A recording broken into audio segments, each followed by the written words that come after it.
இந்த பரமனுடைய ஆலயம் இது 1000 ஆண்டுகளுக்கு முன்பாக அக்னீஸ்வரர் ஆலயம் என்று கல்வெட்டு.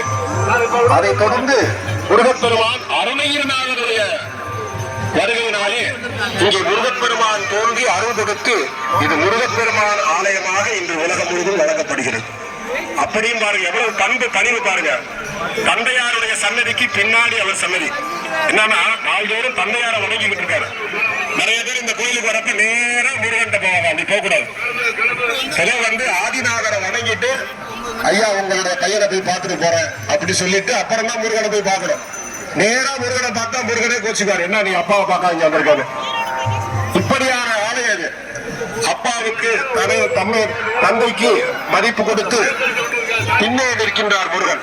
முன்னாடி அப்பா இருக்காரு, பின்னாடி பையன். இப்படியான நமது பண்பாட்டினை, நமது வாழ்வியல் முறைகளை ஆன்மீகத்தின் பெயர்